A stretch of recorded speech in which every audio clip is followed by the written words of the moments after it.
Welcome to the Silver and Black Show. In this week's overview, brought to you by Hawaiian Airlines, Jim and I get you ready for the Cleveland Browns.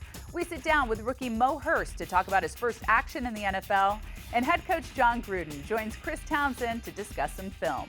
All that and more on the Silver and Black Show, starting right now. And the crowd reacts to the emergence of Baker Mayfield off the bench. This is going to be a fun drive right here and a fun second half. Heisman Trophy winner, former walk-on, finds Landry. Here's one. It is caught by Landry to the one. What a catch. Mayfield and the Browns get the win over the Jets. Got to believe that after tonight, the Baker Mayfield era has begun, and he'll be making his first NFL start in 10 days at Oakland.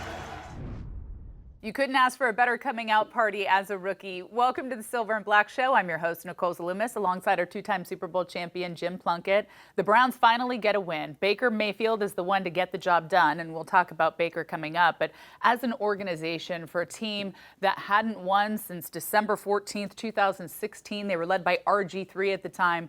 They're coming into town now, and I think collectively have a little chip on their shoulder. They've got some momentum now. Oh, I think they do, absolutely. It's been 635 days prior to this, before they got their first victory. And, it's a long struggle, and hopefully, a couple of things. Hopefully, they've got that out of the way, and then they'll have a letdown coming in this week, or otherwise they'll feed off that victory. Well, the man behind the victory leads us to our headlines. Our first one, Baker Mania. The first overall pick of this year's NFL draft entered the game with 1:42 left in the first half, 23 passes, and 21 points later, Mayfield ended one of the longest winless streaks in pro football history. The offense looked noticeably better when the 23-year-old entered the game, and Hugh Jackson named him the starting QB for Week 4. Jim, I know you get excited about good QB play. So what did you see from Baker? Well, one of the first things I saw was that he showed no fear. He went out there with complete confidence, felt very comfortable, and he was ready to go. It's like that football field was his domain, and he did whatever it took to come up with plays. He either threw the ball on time as he dropped back, he ran out of the pocket, gave himself more time, or on occasion he took off and ran with the football. He's got a bright future in Cleveland if he can stay healthy and they build a team around him. Well, let's focus on their other first overall pick, and that leads us to our second headline, the extra mile.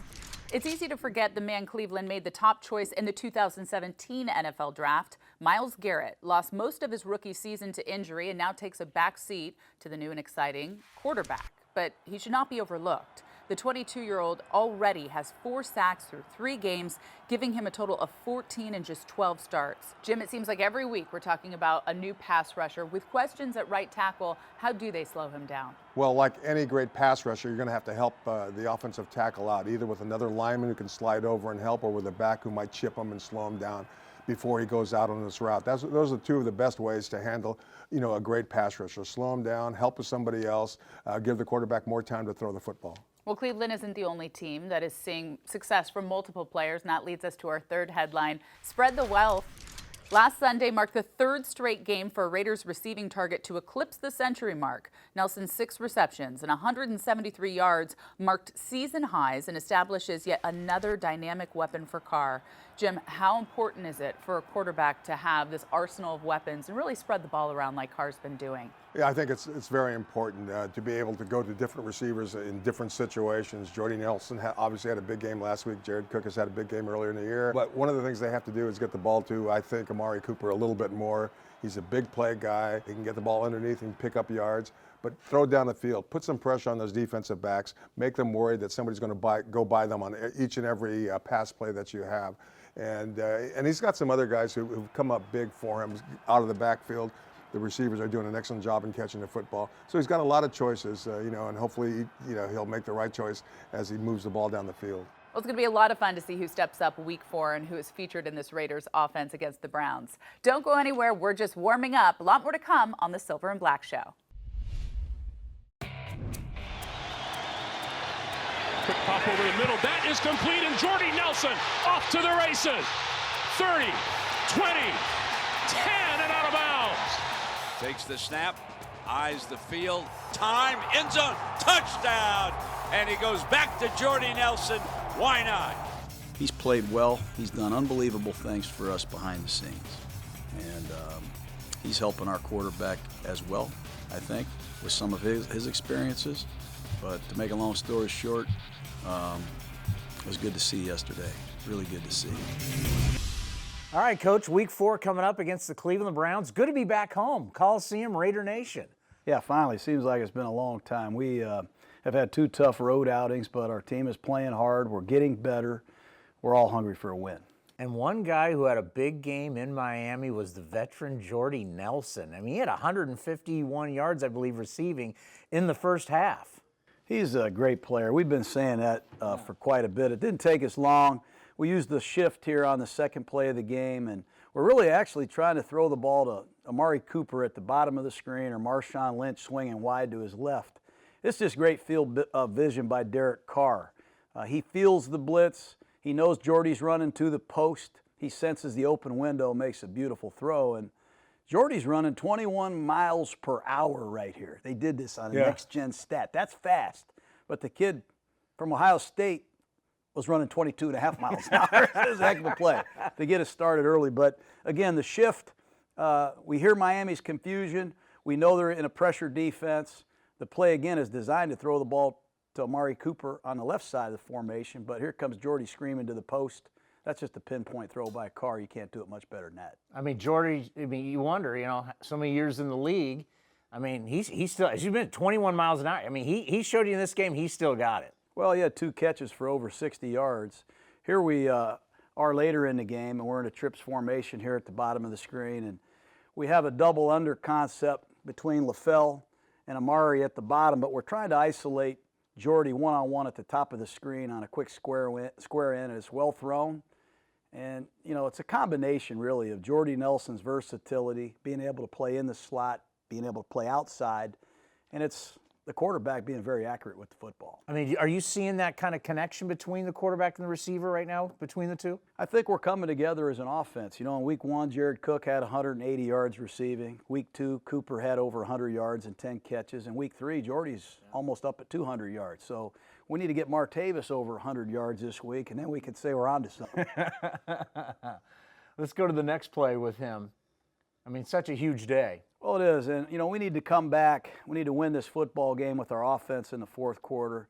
We sustained a couple really good drives. This is a play-action protection, and at the bottom of the screen, it's a very similar route. Jordy Nelson does a great job squaring the defender up, making him defend both sides of the cut. Then he comes in there at a nice, flat, friendly angle in front of the free safety, and again, it's a perfect throw from Derek. But you can see the little things, too. LaFell, number 19, he's going to chip the defensive end. He's going to try to help the backside tight end, block him in pass protection. That's good teamwork, and it gives Derek time to set his feet and throw the ball to Nelson, who once again runs a great route. But he can run any route. He can play in just about any formation, and he's had a real impact on all of our players here. His leadership has been good for us. Like on this, you see Marshawn Lynch, where you're going to see Kiko is going to go after Marshawn because he is such a violent runner. How much does that help you in play action? Well, we've gotten better. It's something we wanted to do more this year. Put Derek Carr under the center, use some play action passing. And when you have the running game going with a guy like Marshawn, you can see the impact that it has. And, Coach, you got the Cleveland Browns coming to town, and Baker Mania. This is unbelievable. So since 1999, Baker is the 30th starting, on Sunday will be the 30th starting quarterback for the Cleveland Browns. I think they found their guy. Sometimes good things happen to those that wait. But Mayfield is the real deal. A lot of people thought they gambled, said he was a little too short, making him the number 1 overall pick. But when you come off the bench at home and you're down 14-0, somebody's got to ignite your football team. And why not the rookie from Oklahoma? But here you see the confidence that he has. That ball's on the far hash mark. He rifles this ball in there perfectly to protect the receiver from the underneath coverage, the over-the-top coverage, and he can scramble. This man is a very good scrambler. I think he's a perfect quarterback for the Cleveland Browns because he gives some good quality play under the center, and he can also be a leader off the field. Now, strategy-wise with a shorter quarterback, what is the key to disrupt their game? Well, like all quarterbacks, whether they're 6'6" or 5'6", you got to put pressure on them. And when they're shorter, obviously you got to get your hands up. We got to tip a pass or two. Oftentimes those can turn into interceptions. but we got to keep him in the pocket and make the status of his 6-foot frame matter. Once he starts escaping, he gets that vision back, and he's a little bit like Russell Wilson. He reminds me a lot of Jeff Garcia, the old 49er quarterback, when he was in his glory here in San Francisco. Jeff Garcia, the former San Jose State Spartan. When you start thinking about the Cleveland Browns, a lot of people think, it's the Cleveland Browns. This is a good football team. They are. They took the ball away 9 times already. They intercepted Ben Roethlisberger 4 times. They had the Steelers dead in the water. They came out of that game with a tie.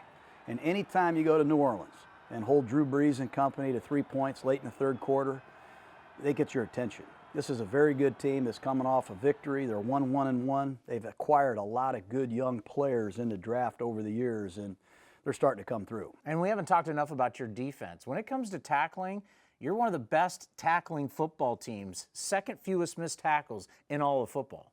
Well, that's good. We just got to stop the jet sweep better. We've been hurt on the edges. The Rams hurt us. Obviously, Miami hurt us. We just can't give away the chunk plays, and perhaps we can get to our first victory. And field position hasn't been great for you guys. As a coach, how do you change that? Well, field position has been the worst field position maybe in the history of football after 3 games. We got to get more from our return game. We've got to eliminate the penalties in the kicking game. We had 4 penalties on special teams. And when you start at your 2, you start at your 4, you start at your 8, statistics tell you it's almost impossible to score. So it starts with your special teams. And defensively, we need more 3-and-out stops, and we need to collect some turnovers. Right now, we just got 1. Well, Sunday, Raider Nation's going to be roaring. Going to be a good one. Good luck against the Cleveland Browns at the Coliseum on Sunday. That's good. Thanks, Chris. Good to see you. In Week 2, rookie defensive tackle Mo Hurst tallied his first sack in the NFL, and he's on a mission to prove that the Raiders made the right decision in drafting him this offseason. Number 73 is this week's Player Spotlight. My first rookie NFL season has been awesome.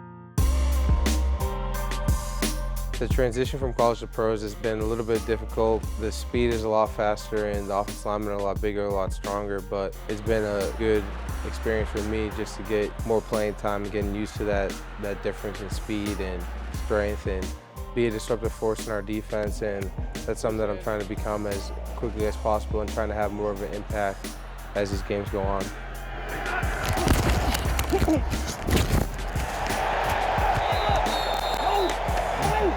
Almost a bad snap, saved by Keenum, but then he is wrapped up at the 34-yard line. Maurice Hurst, one of those big bodies up front for the Raiders. My first career sack was awesome. It felt great just to get the first one out of the way.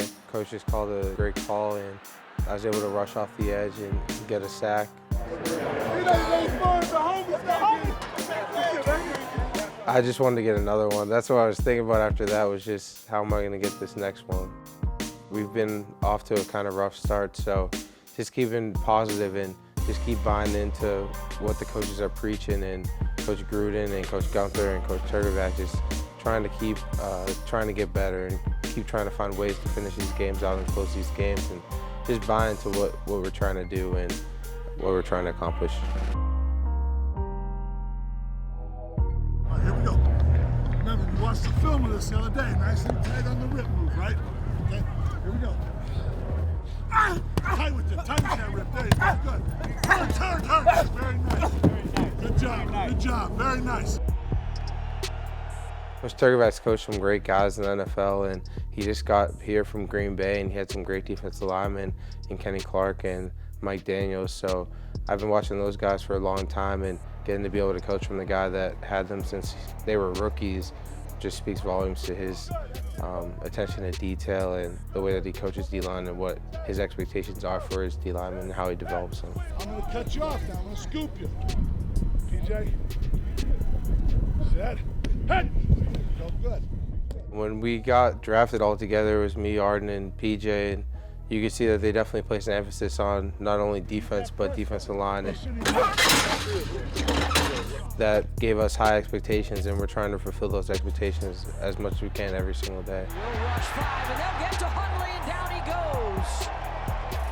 Mo Hurst and Arden Key, and a loss of 12. Raiders looking for win number 1. They've got to find a way to get some pressure.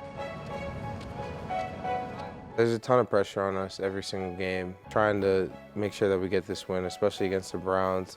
They're a team that's gotten a lot better. You could definitely see it on film. They've got a lot of good players, a lot of explosive players.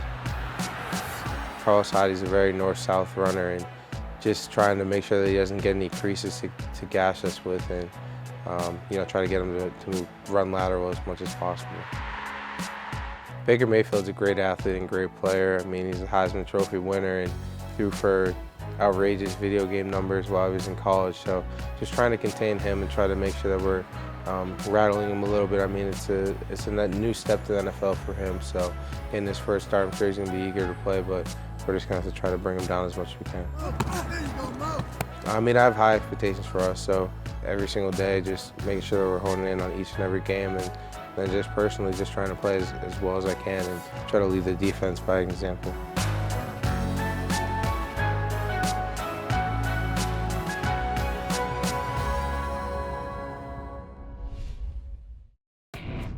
I don't care what their records say. I know their coaching staff too well, know the head coach too well. When I watch them on tape, it doesn't say that they're an 0-3 football team. Their offense has moved up and down the field on everybody.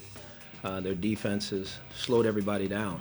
Their offense has scored a touchdown or a field goal every first drive of the game. Their defense has got teams off the field the first drive of the game. So again, this is going to be a tremendous challenge for us.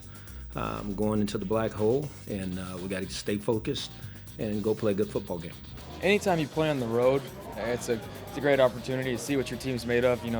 It's kind of your back's against the wall. It's just your team, just the team that you bring, you travel with, and so it's always exciting with that. But then you add in the perspective of the black hole. It's a hostile environment. You want to see how your team's going to react. You want to see how you battle adversity. How you take on the challenge. So I'm very excited about this opportunity. The Raiders looking to clinch their first victory of the season. Welcome back to the Silver and Black Show. Jim, if you look at what Coach Gruden's comments were when it comes to Derek Carr coming off of Week 3, he said he was trying to do too much. Did you feel that in watching the game and in retrospect, looking back at it? Yeah, I'm not exactly sure what Coach Gruden was referring to, but I think it was that interception when the Raiders were on about a 10 or 12 yard line with a few minutes to go in the game, and he throws that interception in the corner of the end zone. And, being first down, he probably should have thought a little bit about, well, if it's not open, clearly throw the ball away because we have 3 more downs to score a touchdown and get ahead in the game and probably win it at that point. But unfortunately, Derek tried to do too much, tried to fit it in where there was really no room.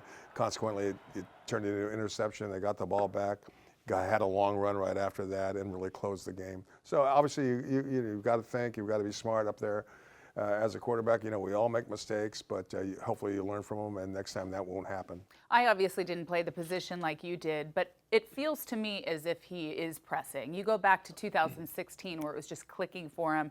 Do you think he's feeling the weight of the world on his shoulders right now, and that's kind of the difference that we're seeing here? And I think at times that is the case. I've felt that on occasion, that if I don't perform well, we're not going to win the football game, and he probably feels the same way right now. Only won 6 games last year. And this year's been a struggle, obviously. And so I think he's trying to do more. And instead of playing within himself, he's trying to come up with a big play way too often. But he'll settle down. Derek's a smart, bright, young quarterback. And, he'll figure it out, and hopefully he'll get more help from the players around him. Well, and he's my bounce-back player this week for all the reasons that we just mentioned, but I want to see DC out there comfortable. I know, and he's the first to say he'd like to have some of those passes back. And so his biggest critic, I want to see him out there just doing his thing like 2016. When it comes to a bounce-back player or a bounce-back unit, what are you looking for in Week 4? Well, what I'm looking for is a couple things, obviously, and more of a shutdown defense late in the game. We've been outscored 27-7 in the fourth quarter, and it's actually worse in the second half. And on offense, keep control of the ball, keep it out of the hands of the other team, move the ball, don't sit on it, try to put points on the board. I think you have to be aggressive. These games are so close that any one play can change the outcome of the game. So be aggressive, look for more points each and every time you have the football. and they'll come away with more victories. All right, let's do a little rapid fire now. Sure. Week 4, what's more likely for the defense? Strip sack or pick 6? Right now I'm thinking of pick 6. Baker Mayfield likes to run around, get out of trouble, give himself more time to throw. And when he does that, people come, or defenders come from different angles, and hopefully they'll be able to step in front of a receiver and pick off the ball. What is more important to establish early, the run game or the passing game? You know what? I don't think it matters which one you establish early, as long as you establish one or the other. If you running the ball well, that leads to play action passes. If you start off throwing the football, teams will back up a little bit. That should open some holes for the running back. So whatever one comes out first, passing or running, either one will set up a lot more plays down the field. All right, a bigger threat, the Browns' pass rush or their secondary? Oh, without question, the pass rush is what's going to set up that secondary. They come up with interceptions. If the quarterback has to throw quickly, because of the pass rush, they can do a lot of damage in the secondary because the quarterback has to get rid of it sooner than he wants to. So I think it's the pass rush that's the big key. All right, Jim, that's going to do it for this edition of the Silver and Black Show. Make sure you join us next week as the Raiders are back on the road to take on the Los Angeles Chargers. For Mo Hurst, John Gruden, Chris Townsend, and all of us here at Silver and Black Productions, I'm Nicole Zalubis. Thanks for watching.